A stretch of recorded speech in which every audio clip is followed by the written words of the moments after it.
Welcome ladies and gentlemen back to another Hunter Call It a Wild video, and today we're going to be going over how you can find more diamonds on your maps. Now this video is just to help those beginners or people that are struggling to find trophies on all of their maps, as it can be difficult sometimes, especially when you have to search the whole entire map in order to find the trophies. Now as you can see, we have a 9 legendary red deer right in front of us, which is max level for red deer. Now this is off my grind, and grinding is definitely one of the best ways to spawn in those trophies, especially if you're doing herd management as well. It is extremely good for spawning in diamonds and rares.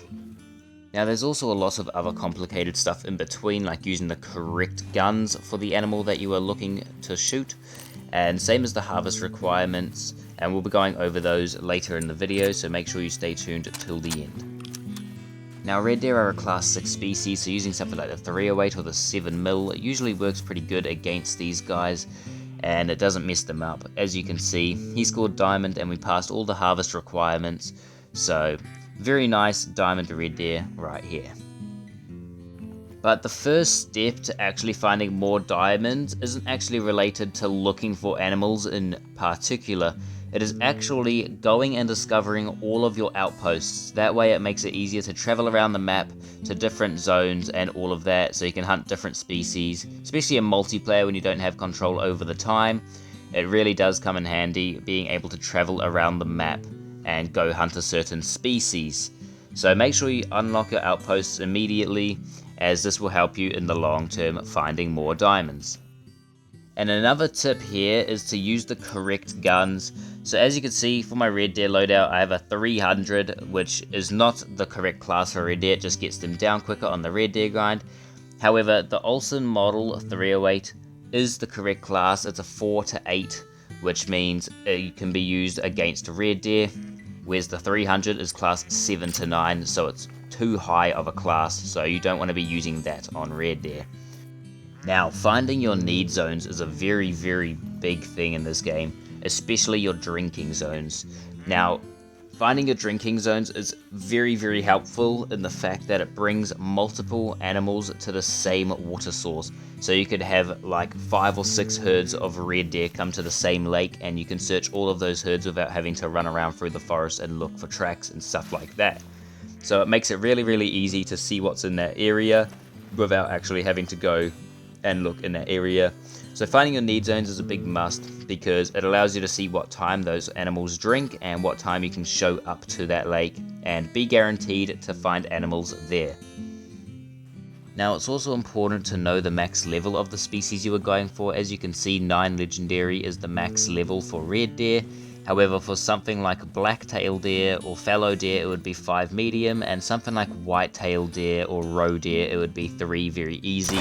So it is very important to know what the max level for the species you are going for is. That way you're not getting confused and messing up diamonds and stuff like that.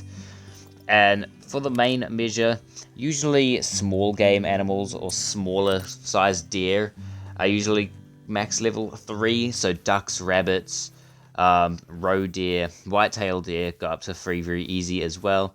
Now your medium game is usually 5 medium, so that's anything from like elk and deer and stuff like that. And 9 legendary is usually your predatory species, so like bears, foxes, wolves and stuff like that. Water buffalo and yak and red deer as well. But that's the main measures, and an app that I'd recommend for this is the Call of the Wild Companion app. It is very good. It shows the information and all of your need zones and time zones and everything like that for every species in the game, so it was a very good app to have. Now it is important to know your harvest requirements as well, so keeping the animals' trophy organs intact. So say for wolves or something like that, their trophy organ is their head, so you don't want to be shooting them in the head. You also want to shoot the animal less than twice or 2 times, so you can shoot it up to 2 times without ruining the animal. Using the correct ammo type, or as I said before, using the correct gun, so that'll make sure that you don't mess it up. And then also making sure you hit a vital organ. Now for bird species like ducks and stuff, hitting a vital organ doesn't really matter as long as you hit them.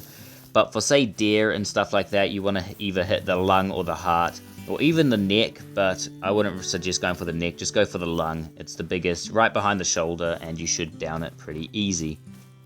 And last but not least, knowing where to look is pretty important as well, as most animals don't cover the whole entire map, they just cover a portion of the map.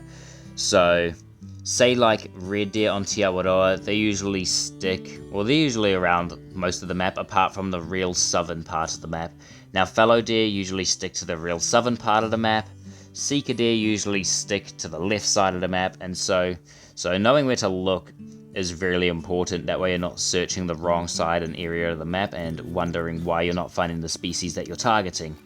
But that is going to be it for today's video, guys. If you did enjoy this and if you did find this helpful, please leave a like on the video and please smash that subscribe button.